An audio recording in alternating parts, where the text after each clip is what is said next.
அன்பின் தேவ பிள்ளைகளே, மறுபடியுமாக இந்த நிகழ்ச்சியிலே உங்களை சந்திப்பதில் நாங்கள் பெருமகிழ்ச்சி அடைகிறோம். நம் தேவன் நீதி உள்ளவராய் இருக்கிறார். மங்கி எரிகிற தீயை ஒருபோதும் அணையாத தேவன், ஒருவேளை நம்முடைய ஆவிக்குரிய வாழ்க்கையிலே நாம் சோர்ந்து போனாலும் கூட நம்மை பாதுகாக்கும் தேவனுடைய கரம் நம்மோடு கூட இருக்கிறது. அவருடைய கண்கள் எப்பொழுதும் நம்மை காண்பதாய் இருக்கிறது என்பதை மறந்துவிட வேண்டாம். வாருங்கள், இன்றைய நாளின் மன்னாவாக தேவன் நமக்கு என்ன தருகிறார் என்று பார்ப்போம்.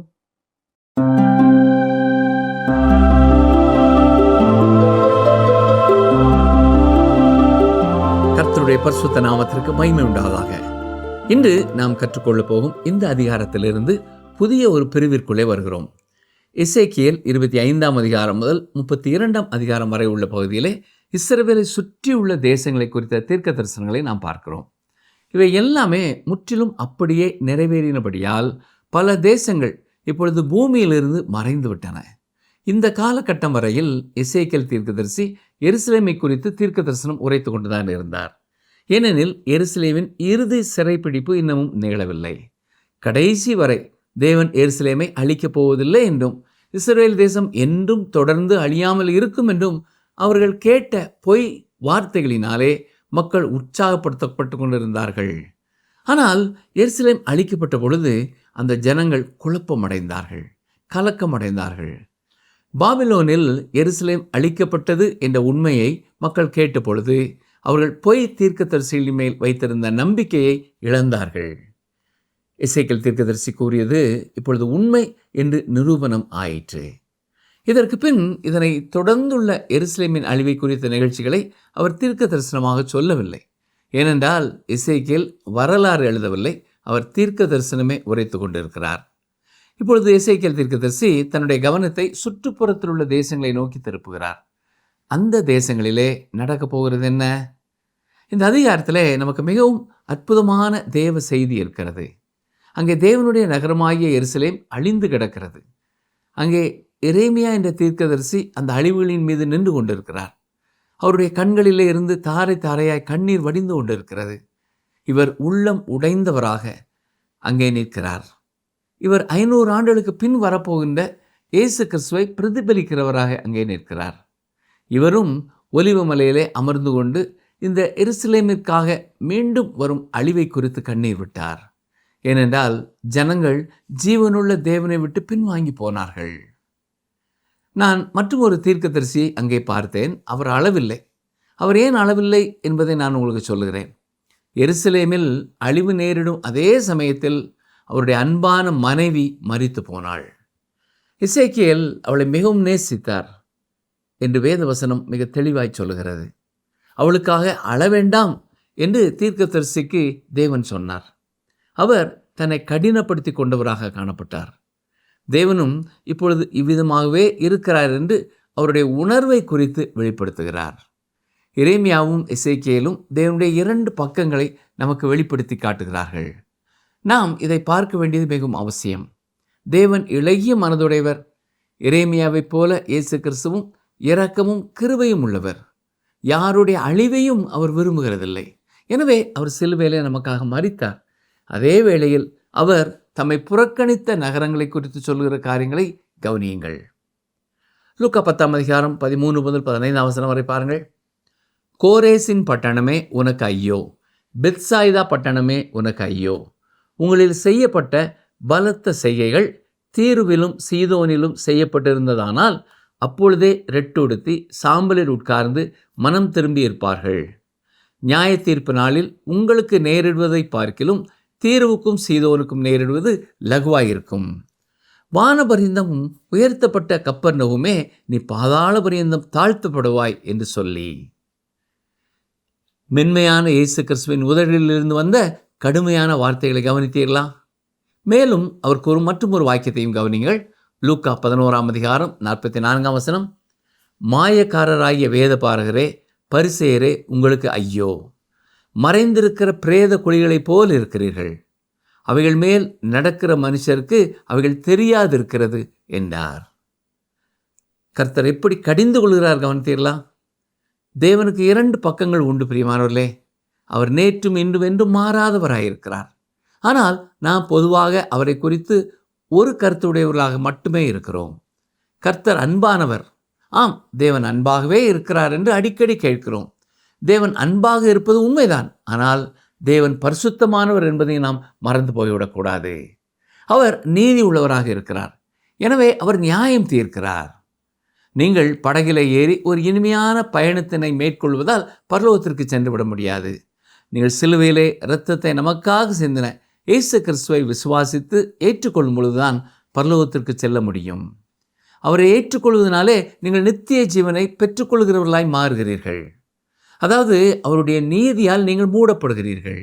இப்பொழுது நீங்கள் தேவனுக்கு முன் முழுமையானவர்களாக, அங்கீகரிக்கப்பட்டவர்களாக நிற்க முடியும். நீங்கள் அவருடைய ரட்சிப்பை புறக்கணிப்பீர்கள் என்றால், இயேசு எனக்கு வேண்டாம் என்று சொல்வீர்கள் என்றால், உங்களுக்கு நியாய தீர்ப்பை தவிர வேறு எதுவும் இல்லை. பொதுவாக நாம் இந்த நாட்களிலே தேவனை குறித்த ஒருதலை பட்சமான கருத்துடையவர்களாக இருக்கிறோம். அநேக மக்கள் கூறுகிற தவறான கருத்துக்களை கேட்டு தேவன் அன்புடையவர் என்பதை மட்டும் மனதிலே கொண்டு வாழ்கிறோம். இப்பொழுது செய்தி கொடுப்பவர்கள் பலரும் அவ்வாறே ஒருதலை பட்சமாகவே பேசுகிறார்கள். தேவனின் இரக்கத்தையும் தேவனுடைய ஆசீர்வாதத்தையும் குறித்து அதிகம் பேசுகிறார்கள். ஆனால் இன்று சமநிலையான உபதேசம் மிகவும் தேவை. தேவனுடைய கோபத்தையும் நியாய தீர்ப்பையும் பலர் கூறுகிறதே இல்லை. அருமையானவர்களே, நம்முடைய தேவன் நியாயம் தீர்க்கிறவராய் இருக்கிறார் என்பதை மறந்து போகக்கூடாது. இன்று அநேகருக்கு எசேக்கியேல் புத்தகம் ஒரு மூடப்பட்ட புத்தகமாக, மறைக்கப்பட்ட புத்தகமாக, முத்திரையிடப்பட்ட புத்தகமாக காணப்படுகிறது. இதுவே அதற்கு காரணம். வேதத்தை முழுமையாக நம்பாத பல ஊழியர்கள் எசேக்கியேல் புத்தகத்தை யாரும் புரிந்து கொள்ள முடியாது என்று கூறி இப்படிப்பட்ட மக்களை உற்சாகப்படுத்துகிறார்கள். அவர்கள் இந்த புத்தகத்தை படிக்காத வரை அது அவர்களுக்கு புரியாத புதிராகவே இருக்கும். இது மிகவும் உறுதியான ஒரு காரியம். இந்த புத்தகம் இந்த நாள் வரை நமக்கு கொடுத்த செய்தியை நாம் தவற விட்டுவிடவில்லை என்று நான் விசுவாசிக்கிறேன். நாம் இப்பொழுது இஸ்ரவேல் தேசத்தை சுற்றியுள்ள தேசங்களுக்கு வந்த நியாய தீர்ப்பை குறித்து பார்க்க போகிறோம். இவை எல்லாமே ஏற்கனவே நிறைவேறிவிட்டன. ஆனாலும் இவை எல்லாமே முக்கியமானவை. ஏனென்றால் அவை மீண்டும் வரப்போகிறது. தேவன் ஒருவரே அதை திரும்ப கொண்டு வர முடியும். தான் அதை மீண்டும் செய்ய போவதாக தேவனே கூறியிருக்கிறார். முதலாவது அம்மோன் புத்திரருக்கு எதிரான தேவனுடைய நியாய தீர்ப்பை குறித்து பார்ப்போம். இந்த அம்மோன் புத்திரரின் ஆரம்பமே தவறானது. அவர்கள் நாடோடியான ஒரு கூட்ட மக்கள். லோத்துவிற்கும் அவனுடைய இளைய மகளுக்கும் இடையே நிகழ்ந்துவிட்ட தவறான உறவினாலே இந்த சந்ததி உருவானது.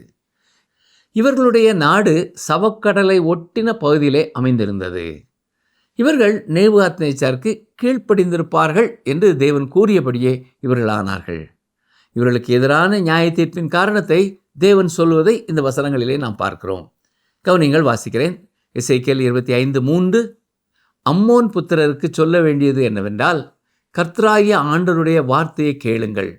கர்த்தராகிய ஆண்டவர் உரைக்கிறார், என் பரிசுத்த ஸ்தலம் பரிசுத்த குலைச்சலாக்கப்படுகிற போதும், இஸ்ரவேல் தேசம் பாழாக்கப்படுகிற போதும், யூதா வம்சத்தார் சிறையிருப்பிலே போகிற போதும், நீ அவர்களுக்கு விரோதமாக ஆ ஆ என்று நிந்தித்தபடியினால். எதிரிகள் இஸ்ரவேலரை வீழ்த்திய பொழுது இந்த அம்மோனியர்கள் கைதட்டி சிரித்தார்கள்.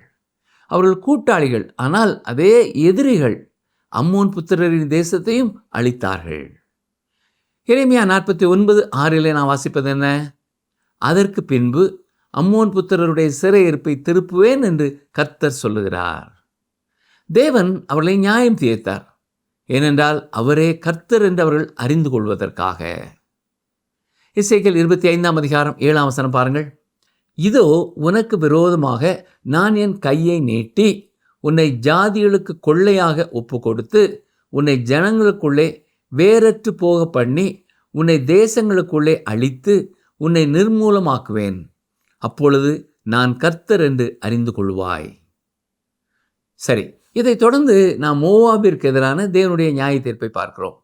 இந்த மோவாபியர்கள் அம்மோன் புத்திரரை விட நாகரிகத்தில் சிறந்தவர்கள். லோத்துவிற்கும் அவனுடைய மூத்த மகளுக்கும் இடையே நிகழ்ந்துவிட்ட தவறான உறவினாலே உருவான சந்ததியே இந்த மோவாபியர். எனவே இவர்களின் ஆரம்பமும் தவறானதே. இந்த மோவாப் தேசம் இஸ்ரவேலுக்கு கிழக்கில் சவக்கடலின் வடபகுதியில் அமைந்திருந்தது. தாவீதின் முன்னோரிலே ஒருவரான ரூத் இந்த தேசத்தை சேர்ந்தவர்தான். ஆகவே இவள் இயேசு கிறிஸ்துவுக்கும் மூதாதையர்களில் ஒருவராய் இருக்கிறாள். இவளுடைய பெயர் இயேசு கிறிஸ்துவின் வம்ச அட்டவணையில் வருவதை நீங்கள் மத்தேயு 1:5 பார்க்கலாம். தொடர்ந்து மோவாபை தேவன் நியாயம் தீர்ப்பதற்கான காரணத்தை பாருங்கள்.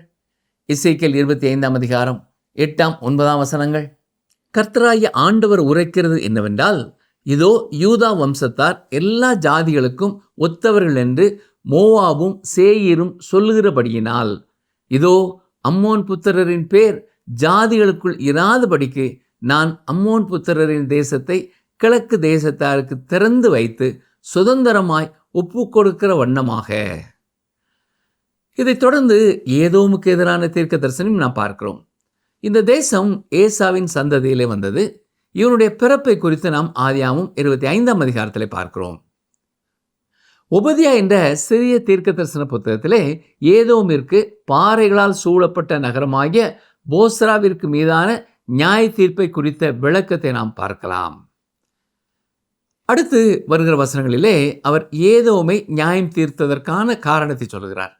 கவனிங்கள், வாசிக்கிறேன். எசேக்கியேல் 25:12-13 கர்த்தராகிய ஆண்டவர் உரைக்கிறது என்னவென்றால், ஏதோம் யூதா வம்சத்தாரிடத்தில் குரோதம் தீர்த்து பழி வாங்கி பெரிய குற்றம் செய்தபடியினால் கர்த்தராகிய ஆண்டவர் சொல்லுகிறார், நான் ஏதோம் தேசத்துக்கு விரோதமாக என் கையை நீட்டி அதில் மனுஷரையும் மிருகங்களையும் இராதபடிக்கு சங்காரம் பண்ணி அதை தேமான் துவக்கி தேதான் மட்டும் வனாந்திரமாக்குவேன், பட்டயத்தால் விழுவார்கள். கவனித்தீர்களா? தேவனுடைய ஜனங்களை ஏதோ மக்கள் நடத்திய விதத்தில் அவர்கள் மீது தேவனுடைய நியாய தீர்ப்பு வந்தது. இதைத் தொடர்ந்து நாம் பெலிஸ்தியர்கள் மீது வந்த தேவனுடைய நியாய தீர்ப்பை குறித்த தரிசனத்தை பார்க்கிறோம். பாருங்கள், வாசிக்கிறேன். எசேக்கியேல் 25:15-17 கர்த்தராகிய ஆண்டவர் உரைக்கிறது என்னவென்றால், பெலிஸ்தியர் குரோதக்காரராயிருந்து பழம் பகையால் கேடு செய்ய வேண்டுமென்று வர்மம் வைத்து பழி வாங்கினபடியினால், இதோ நான் பெலிஸ்தியருக்கு விரோதமாக என் கையை நீட்டி கிரேத்தியரை சங்கரித்து சமுத்திர கரையில் மீதியானவர்களை அழித்து உக்கிரமான தண்டனைகளினால் அவர்களில் கொடிதாய் பழி வாங்குவேன். நான் அவர்களில் பழி வாங்கும் போது நான் கர்த்தர் என்று அறிந்து கொள்வார்கள் என்று கர்த்தராகிய ஆண்டவர் சொல்லுகிறார். கவனித்தீர்களா? பெலிஸ்தியர்கள் முற்றிலும் இல்லாமல் மறைந்து போய்விட்டார்கள். அவர்கள் அந்த தேசத்திலே இல்லை. எசேக்கியேலின் தீர்க்க தரிசனம் அப்படியே நிறைவேறிவிட்டது. அருமையானவர்களே, தேவனுக்கும் தேவனுடைய ஜனங்களுக்கும் எதிராக பாவம் செய்த ஜனங்களை தேவன் நியாயம் தீர்த்ததை குறித்த காரியங்களை நாம் கற்றுக்கொள்கிறோம். ஆம், தேவன் அவருடைய ஜனங்களையும் அவரை விசுவாசியாத ஜனங்களையும் நியாயம் தீர்க்கிறவர். அவர் எல்லார் மேலும் அதிகாரம் உடையவர். அவரிடத்திலிருந்து யாரும் தப்பிக்கொள்ள முடியாது. தொடர்ந்து நாம் எசேக்கியேல் 26 சிந்திப்போம். எசேக்கியேல் 26-28 வரை உள்ள பகுதியிலே தீருவுக்கும் சீதோனுக்கும் எதிரான தீர்க்க தரிசனங்களை பார்க்கிறோம். இந்த தீருவும் சீதோனும் மிகவும் நெருக்கமான பகுதிகள். இவர்கள் நகமும் சதையும் போன்றவர்கள். ஒன்றை விட்டு ஒன்றை நாம் பிரிக்க முடியாது, வித்தியாசமாய் பிரித்து சிந்திக்கவும் முடியாது. தீர்க்க தரிசனங்கள் என்றால் அது அப்படியே நிறைவேறும் என்பதற்கு சிறந்த எடுத்துக்காட்டுகளாக இந்த அதிகாரங்கள் எல்லாம் விளங்குகின்றன. தீரு என்பது பொய்னேசியன் நாட்டின் தலைநகராக விளங்கியது. இது வியாபாரத்திலே சிறந்து விளங்கிய ஒரு நாடாகும். இவர்கள் மத்திய தரை கடல் பகுதியையும் தாண்டி வியாபாரம் செய்தார்கள். இவர்கள் இங்கிலாந்து வரை சென்று தகரம் வாங்கி வந்திருக்கிறார்கள்.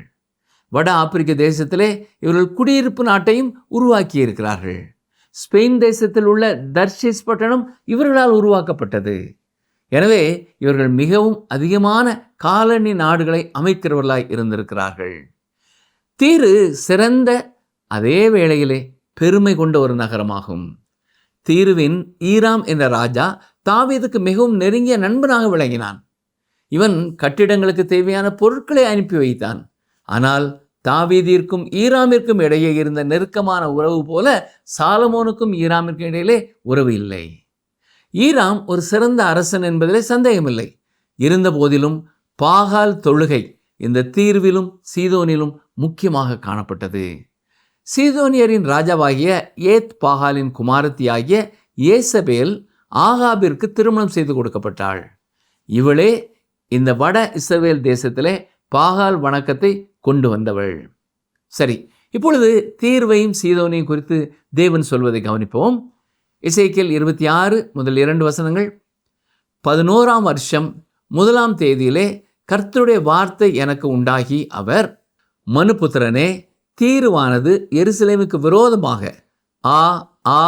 ஜனசதனங்களின் ஒலிமுக வாசலாயிருந்த நகரி இடிக்கப்பட்டதென்றும், என்னிடமாக எல்லாம் புரண்டு வரும், அது பாழாக்கப்பட்டிருக்க நான் நிரப்பப்படுவேன் என்றும் சொல்லுகிறபடியினால்.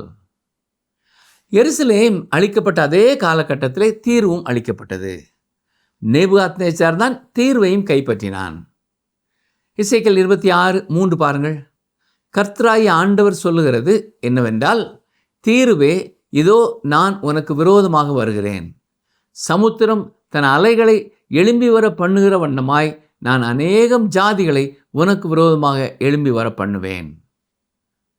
இதோ நான் உனக்கு விரோதமாக வருகிறேன் என்று கர்த்தர் ஒரு இடத்தை பார்த்து சொல்வார் என்றால், தேவன் உறுதியாக அதற்கு எதிராய் வருவார்.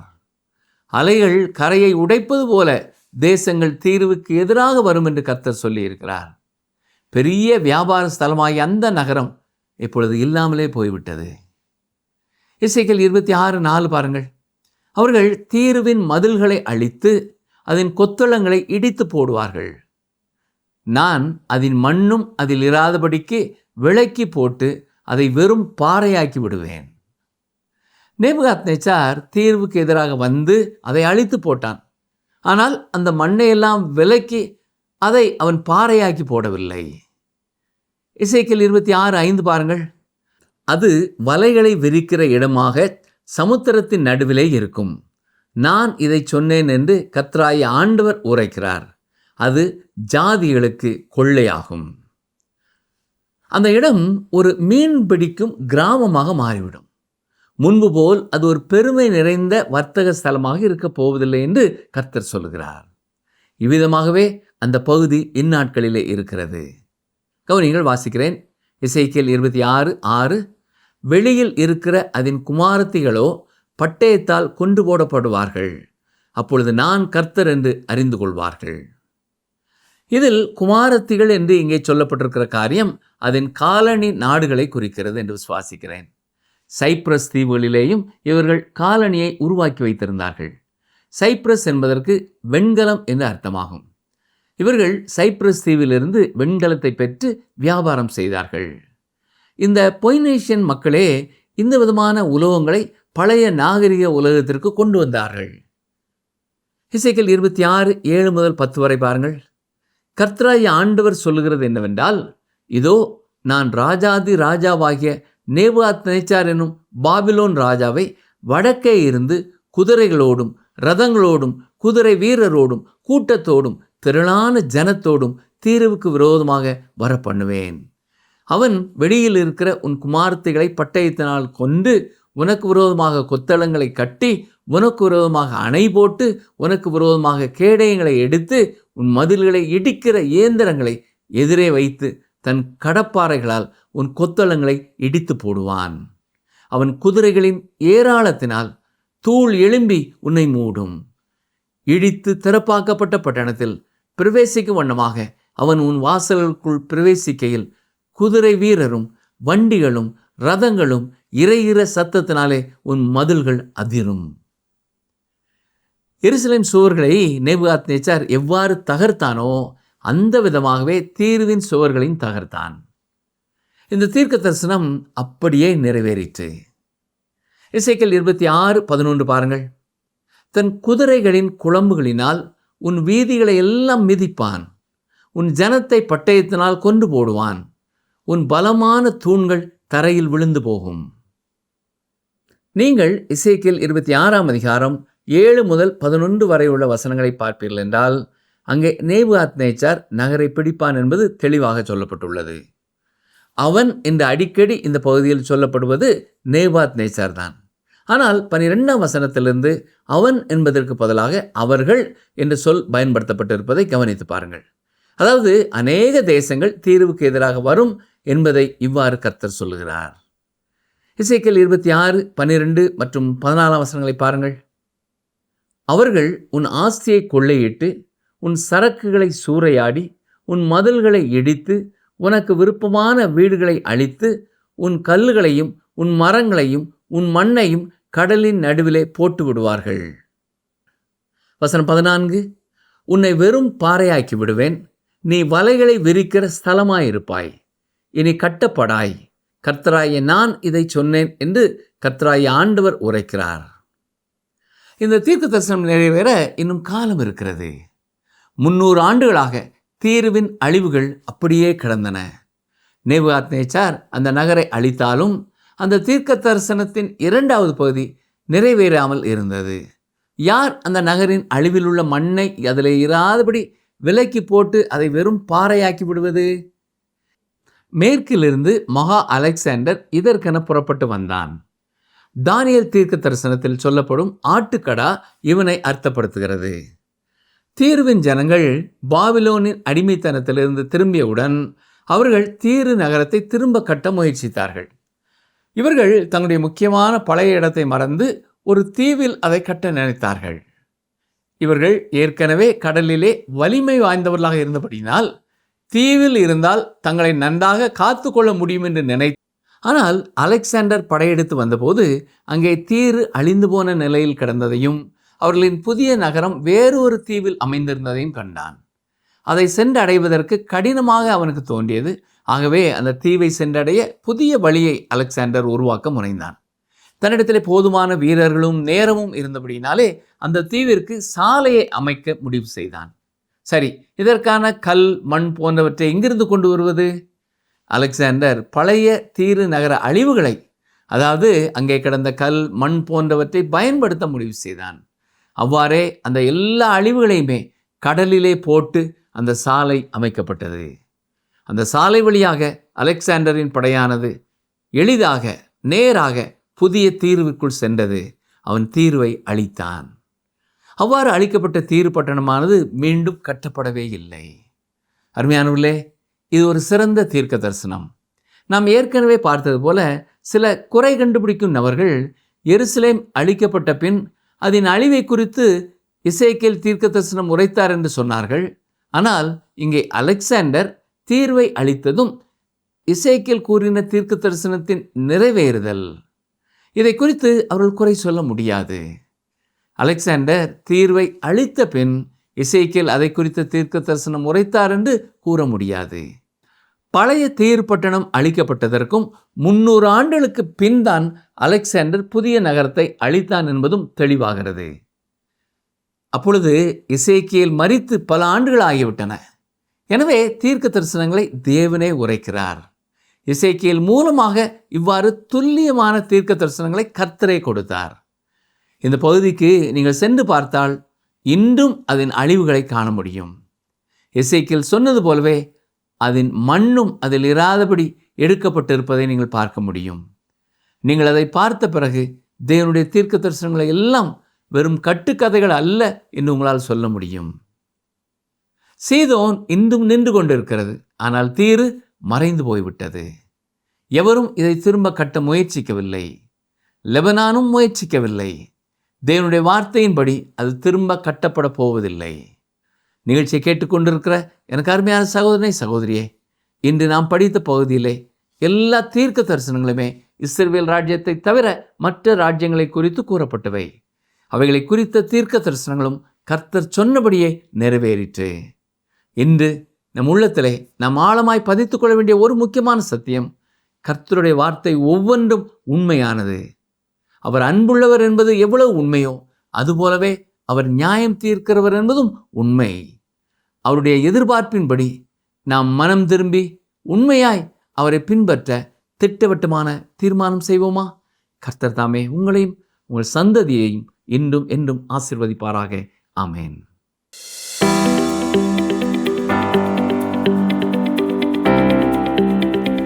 எது தேவ கோபாக்கினையால் வலைகளை விரிக்கிற ஸ்தலமாக மாறியது?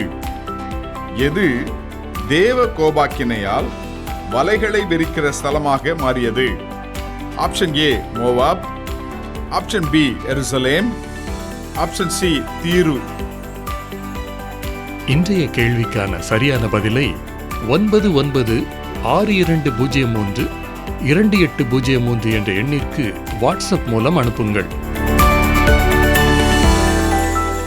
இன்றைய நாளின் தியான நிகழ்ச்சியிலே தேவன் ஒவ்வொருவருக்கும் தனித்தனியே அவர்களுடைய ஆவிக்குரிய வாழ்க்கைக்கேற்றாற் போல பேசியிருப்பார் என்று நாங்கள் விசுவாசிக்கிறோம். ஒருபோதும் பொய்யுரையாத தேவன் எசேக்கியேல் தீர்க்கதரிசி மூலமாக சொன்னதை நிறைவேற்றினார். எருசலேமை மட்டுமல்ல, அதை சுற்றியுள்ள தீரு, அம்மோன் புத்திரர், மோவாபியர் போன்ற சில நகரங்களையும் கூட அழித்து விட்டதாக நாம் இன்றைய நாளின் நிகழ்ச்சியிலே பார்த்தோம். நாம் தேவனால் தெரிந்து கொள்ளப்பட்ட பிள்ளைகள் என்பதனால் மட்டும் நமக்கு தனித்துவமான எந்த சலுகையும் கிடையாது. தவறு செய்தால் நிச்சயமாகவே நமக்கும் தண்டனை உண்டு. தேவன் எப்படி அன்பாக இருக்கிறாரோ அதே போல நீதியுள்ள நியாயாதிபதியாகவும் இருக்கிறார் என்பதை நாம் ஒருபோதும் மறக்கக்கூடாது. நாம் நினிவே பட்டணத்தாற் போல மனம் திரும்பி தேவனை கிட்டி சேரலாம், அல்லது சோதம் கொமாரா, தீரு போன்ற பட்டணங்களைப் போல அழிவை தெரிந்து கொள்ளலாம். நம்முடைய வழி எது? இந்த நிகழ்ச்சி உங்களுக்கு பிடிச்சிருக்கா? அப்ப இப்பவே மிஸ்டர் கால் கொடுங்க. பரிசு வெல்றது நீங்களாவும் இருக்கலாம்.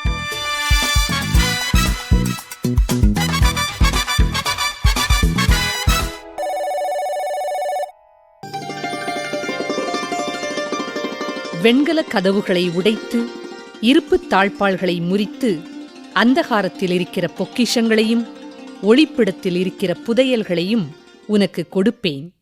ஏசாயா 45:4.